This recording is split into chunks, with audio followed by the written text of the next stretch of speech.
저는 그 목사이기도 하지만 또 학자입니다. 그래서 간혹 학회에서 논문 발표를 하는데 지난주에 논문 발표를 하나 했습니다.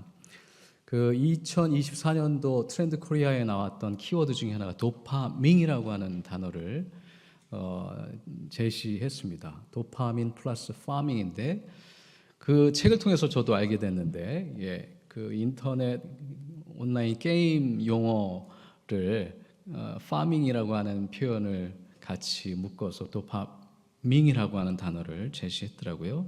도파민은 잘 아시죠? 쾌락, 행복감과 만족감을 선사하는 관련된 호르몬이기도 합니다. 근데 현대인들이 보이고 있는 과도한 도파민 중독 현상을 이렇게 빗대어서 얘기하기도 하죠.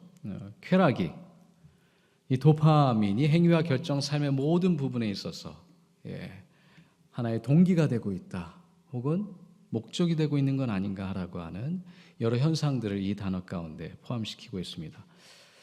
기독교 상담학회, 목회 상담학회 안에서 저는 이 도파민 현상 혹은 중독 현상을 어떻게 이해할 것인가, 어떻게 도와줄 수 있을까라고 하는 차원에서 안내를 했습니다.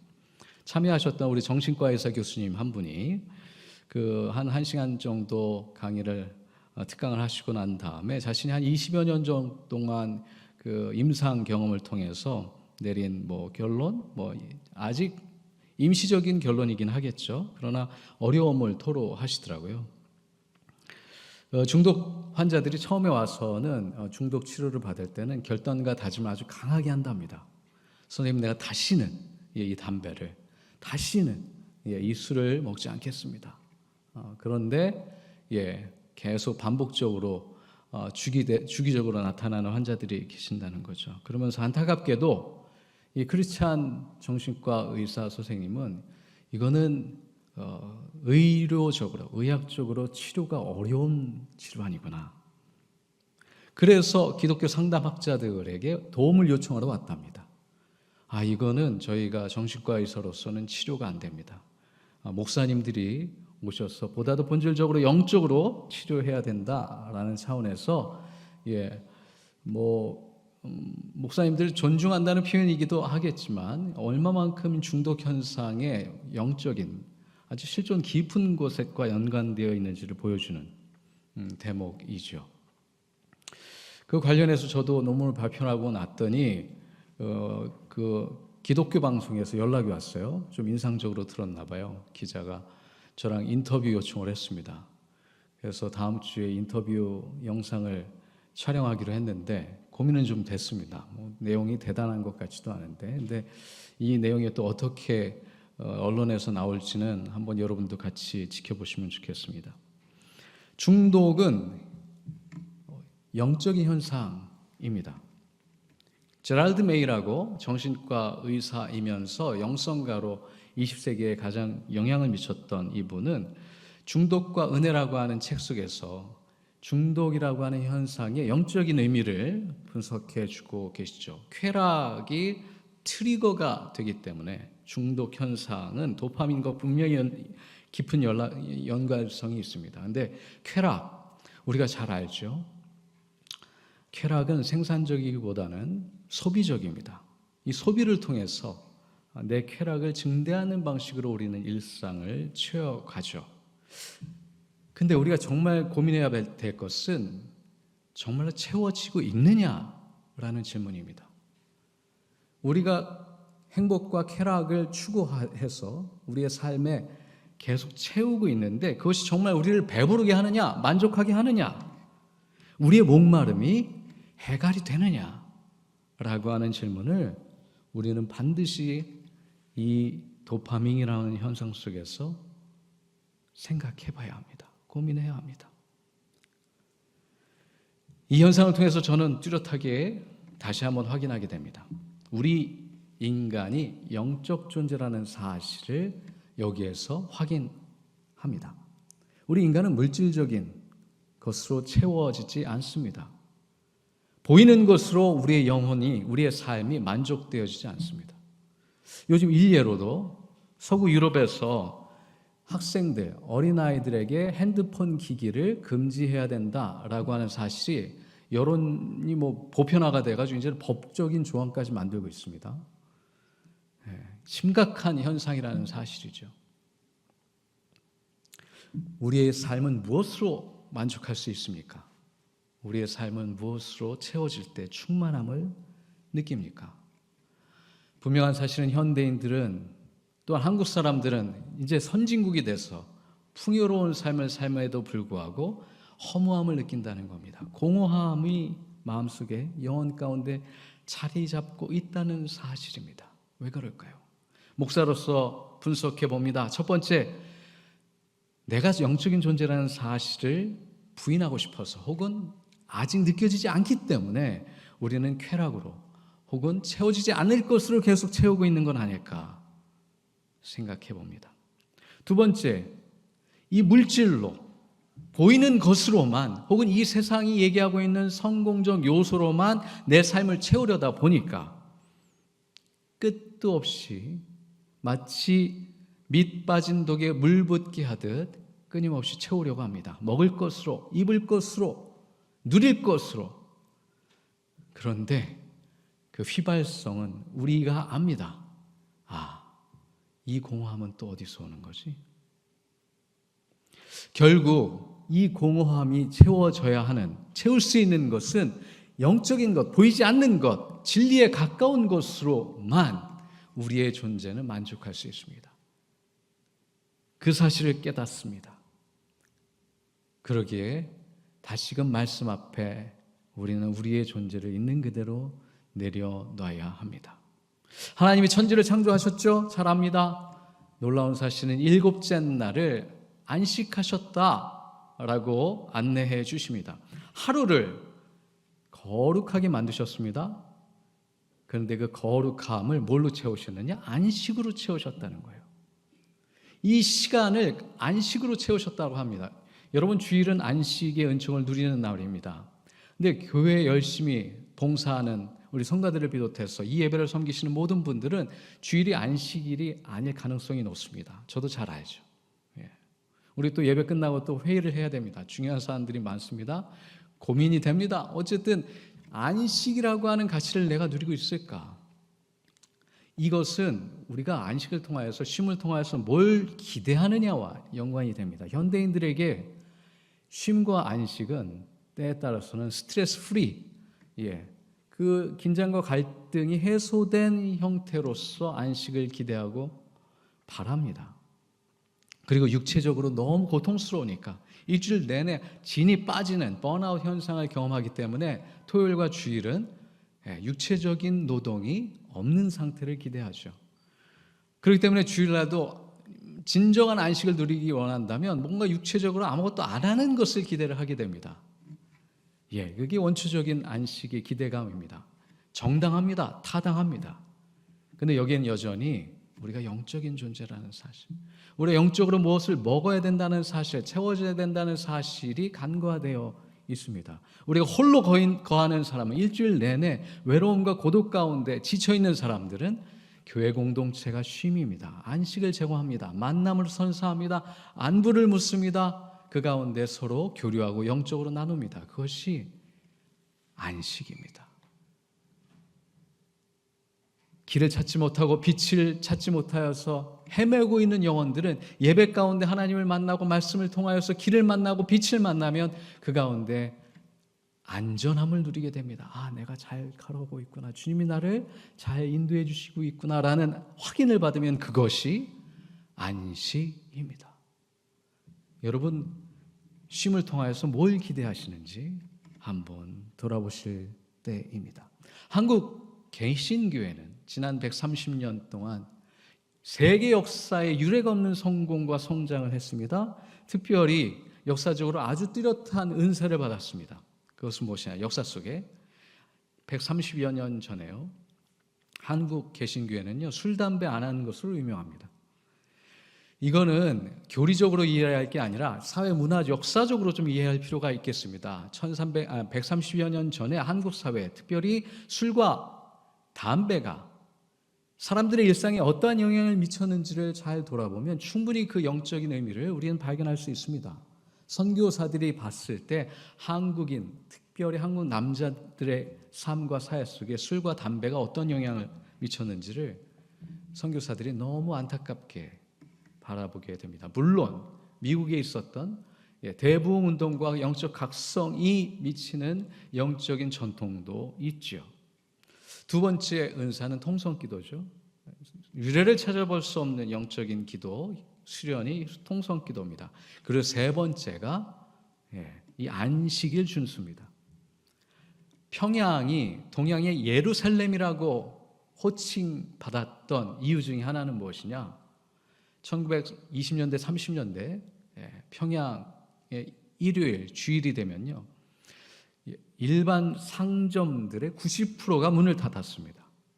그분들이 교회를 갔는지 안 갔는지는 확인할 길은 없지만, 그러나 90% 이상이, 그러니까 경제적 활동이 멈췄습니다. 진정한 의미에서 안식일을 지켰죠.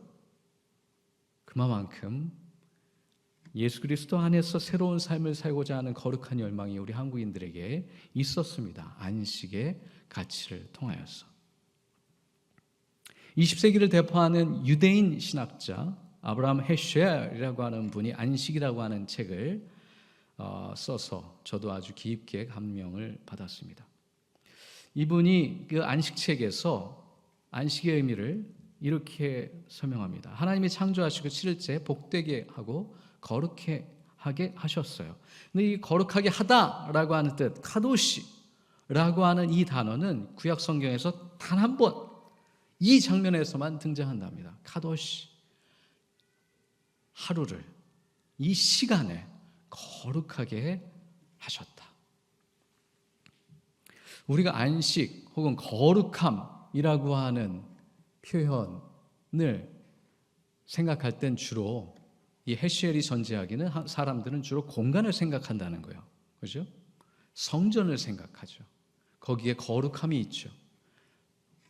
여기에 거룩함이 있습니다.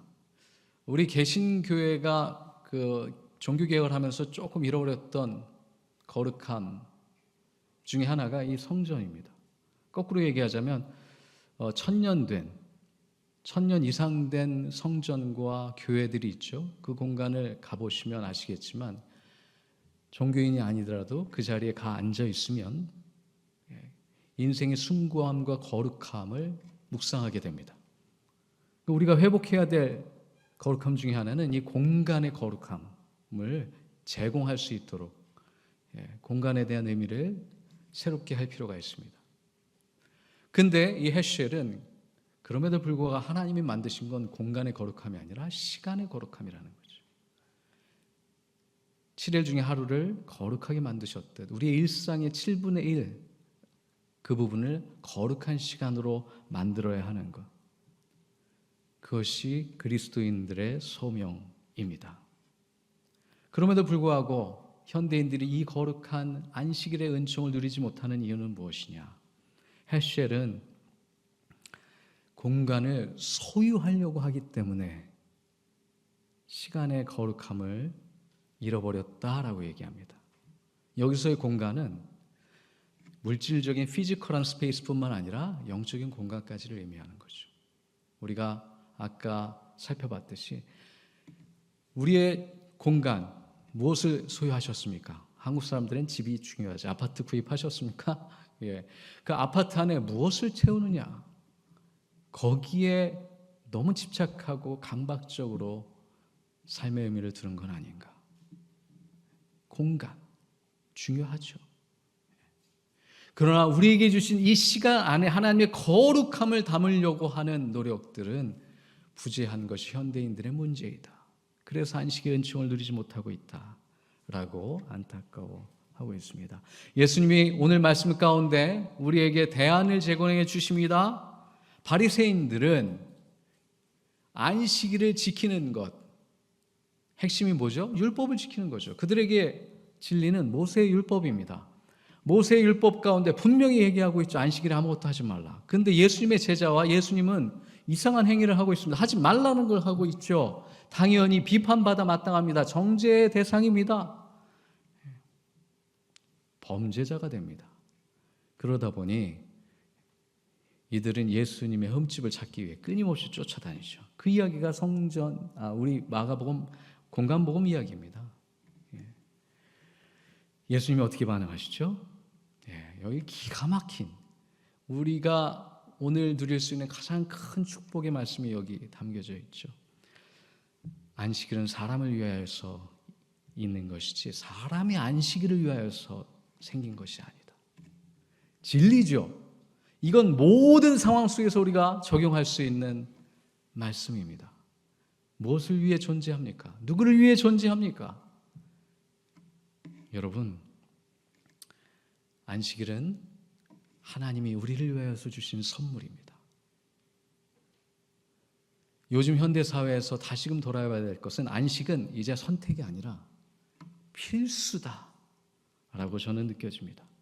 우리 젊은 사람들이 경험하고 있는 마음의 불안과 두려움, 그 깊은 내면의 이야기를 들어보면 결국은 존재의 불안함이고, 그 존재의 불안함은 채울 수 없는 것으로 계속 채우려다 하고 보니까 끊임없이 노력은 해요. 시간을 채우고 땀을 흘리고 일을 하고 운동을 하면서 공부하면서 미래에 향한 불안함을 극복하려고 노력합니다. 그럼에도 불구하고 안식이 찾아오지 않습니다.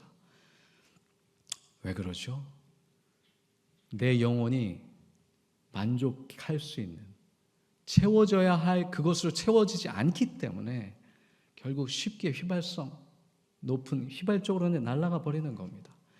한순간의 게임으로, 한순간에 뭐든지 내 삶의 순간을 채우는 그 대상들이 정말 하나님의 선물인지, 하나님이 약속하여 주신 선물인지, 은총의 수단인지를 생각해 봐야 하는데 그러지 못하고 계속 의미 없는 것들로, 보이는 것들로 채우다 보니 우리의 영혼이 쉼을 얻지 못합니다. 그래서 제가 수업 시간에 명상을 안내하는데 저는 절박한 방법입니다. 여러분, 우리가 학생들을 그리스도인의 사명으로 같이 하고자 하는데 우리가 영적인 존재라는 사실을 깨닫지 않으면 아무리 얘기해도 들리지 않습니다. 우리가 기도를 가리키고 싶은데 기도해야 된다고 안내하지만 기도의 경험을 안내하지 못하기 때문에 기도를 못하는 거거든요. 그런데 명상은, 침묵은 기도의 통로를 열어줍니다. 체험으로 안내합니다. 이 신비하고 거룩한 순간이 나에게 말을 거는구나. 나는 영적인 존재이구나. 여러분, 이제는 우리가 어떻게 쉬는지, 쉬는 방법을 통해서 전도하고 선교해야 하는 시대입니다. 쉬는 방법을 알려줘야 합니다. 안식의 은총을 나눌 수 있어야 합니다. 우선 우리부터 누려야죠. 우리가 알아야 가르칠 수 있죠. 그죠? 핸드폰 그만해라, 게임 그만해라, 아무리 얘기해도 멈추기 어렵습니다. 안 됩니다. 근데 멈추어서 누릴 수 있는 축복, 은총, 선물, 즐거움, 감사의 제목들을 실제로 체득하도록 안내해 줄 때 우리는 그들과 같이 하나님의 은총을 누릴 수 있습니다. 이건 저에게도 하는 이야기입니다. 첫째 딸은 그나마 조금 나아지고 있는데 둘째 딸은 여전히 혼자 있는 시간에 핸드폰, 인터넷 늘 함께합니다. 대화가 줄어듭니다. 일주일에 한 번 만나는데 같이 밥 먹기도 대화하기도 어렵습니다. 깊이 성찰하며 저도 기도하고 있습니다. 어떻게 하면 우리 딸이 안식을 누릴 수 있을까? 이 안식의 은총을 누릴 수 있을까? 어떻게 영적인 길로 다시 돌아올 수 있으며 예수 그리스도의 쉼의 은총 속에 그 영혼이 편안함을 누릴까? 몇 가지 질문을 던지며 우리 마음에 하나님의 음성을 한번 되새겨보면 좋겠습니다. 안식은 어떻게 임하나요? 안식의 은총은 어떻게 누릴 수 있나요? 내 인생의 주인이 나라는 생각을 내려놓을 때 안식이 임합니다. 쾌락의 법칙을 추종하려는 시도를 내려놓을 때 안식이 임합니다. 많은 소유가 행복의 기원이라고 생각할 그 생각을 내려놓을 때, 쾌락만이 인생의 목표라는 망상을 내려놓을 때, 타인을 통제하려는 노력을 내려놓을 때, 물질을 더 가지려는 욕망을 내려놓을 때, 공간을 소유하려는 노력을 내려놓을 때, 죽음을 이기고 극복하려고 하는 모든 시도를 내려놓을 때, 그때 하나님의 안식이 우리의 삶 가운데 임하고 우리의 영혼에 참된 쉼의 은총이, 영원한 안식의 은총이 임하는 줄 믿습니다. 주신 말씀 생각하며 잠시 우리 마음과 영혼 가운데 울리시는 하나님의 음성에 귀 기울이는 침묵의 기도 드리시겠습니다.